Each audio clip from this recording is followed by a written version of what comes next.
Assalamualaikum warahmatullahi wabarakatuh. Halo ekonom muda, saya Arina Alfasana dengan NIM 63040200087. Saya dari Program Studi Manajemen Bisnis Syariah, Fakultas Ekonomi dan Bisnis Islam, Institut Agama Islam Negeri Salatiga. Video kali ini saya buat untuk memenuhi penugasan video interaktif pada mata kuliah Ekonomi Mikro Islam, yaitu tentang struktur pasar Islami, yang diampu oleh Ibu Arna Anissa, SE MSI. Untuk lebih lanjut, berikut materinya. Struktur pasar Islami adalah pasar yang menciptakan tingkat harga yang adil, tidak merugikan konsumen maupun produsen. Terkait dengan surplus produsen dan surplus konsumen, struktur pasar dalam Islam didasarkan atas prinsip kebebasan termasuk dalam melakukan kegiatan ekonomi. Struktur pasar juga menggambarkan jumlah pelaku dalam suatu pasar dan menggambarkan tingkat kompetisi yang terjadi di pasar tersebut. Struktur pasar dibagi menjadi dua. Yang pertama, pasar persaingan sempurna, dan yang kedua adalah pasar persaingan tidak sempurna. Pasar persaingan tidak sempurna dibagi menjadi tiga. Yang pertama, pasar oligopoli, yang kedua pasar monopoli, dan yang ketiga adalah pasar monopolistik. Pasar persaingan sempurna adalah struktur pasar atau industri yang terdiri dari banyak penjual dan pembeli, dan setiap penjual dan pembeli tidak dapat mempengaruhi keadaan pasar. Dan pasar ini merupakan pasar yang ideal karena mencantumkan kesejahteraan masyarakat. Ciri-ciri pasar persaingan sempurna adalah terdapat banyak penjual yang bertindak sebagai price taker. Perusahaan tidak mempunyai kekuasaan untuk menentukan harga. Berarti berapapun barang yang diproduksi dan dijual oleh produsen tidak akan mengubah harga yang telah ditentukan oleh pasar, karena harga tetap ditentukan oleh interaksi antara permintaan dan penawaran. Berikut hadis tentang pasar persaingan sempurna. Contoh dari pasar persaingan sempurna itu sendiri adalah pasar beras, pasar sayur, dan pasar buah. Adalah pasar persaingan tidak sempurna. Yang pertama, monopoli. Monopoli adalah suatu bentuk pasar di mana pasar tersebut dikuasai oleh satu pihak yang memiliki kuasa lebih atau kuasa penuh. Dalam Islam, pasar monopoli yaitu yang hanya terdapat satu penjual atau kecilnya pesaing. Kecilnya pesaing di sini bukan berarti suatu hal yang dilarang. Dalam Islam yang dilarang adalah melakukan monopoli atau itikar. Itikar adalah mengambil keuntungan di atas keuntungan normal.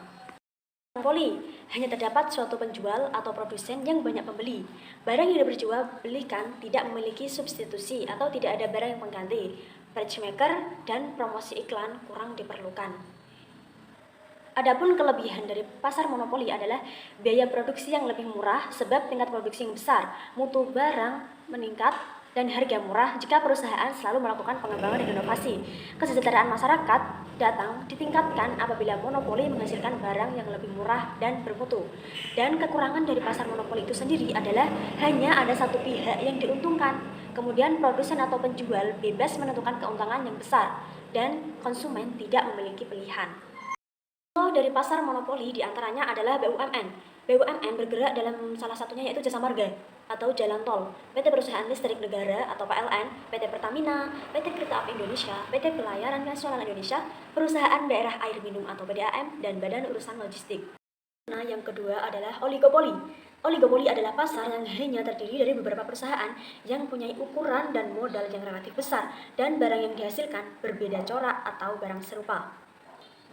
Ciri-ciri dari pasar oligopoli adalah terdapat beberapa produsen dan banyak penjual, menghasilkan barang standar maupun berbeda corak, adanya kesulitan keluar masuk pasar, dan adanya persaingan ketat antara penjual, penentuan harga ada kalanya lemah dan kuat, dan adanya kompetisi non-harga atau. Contoh dari pasar oligopoli adalah industri semen dan operator telekomunikasi. Pasar persaingan tidak sempurna yang ketiga adalah monopolistik. Adalah pasar di mana pasar tersebut terdapat banyak perusahaan yang menghasilkan produk yang bersifat heterogen, tapi dalam waktu dekat pasar ini mempunyai barang pengganti. Pasar monopolistik adalah pasar yang sering kita jumpai di masyarakat. Monopolistik dalam pandangan Islam dianggap tidak bermasalah dalam struktur pasar karena mereka tidak semena-mena dalam menaikkan ataupun menurunkan harga maupun komoditi itu sendiri. Ciri-ciri pasar monopolistik diantaranya sebagai berikut. Pasar ini bercirikan perbedaan dalam produk yang setiap penjual melakukan monopoli dalam mereknya untuk bersaing. Kelebihan dan kekurangan dari pasar monopolistik adalah sebagai berikut.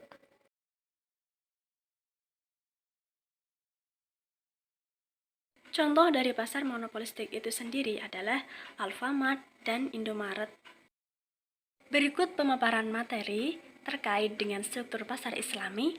Apabila ada penjelasan yang kurang tepat, mohon komentarnya. Wassalamualaikum warahmatullahi wabarakatuh. See you.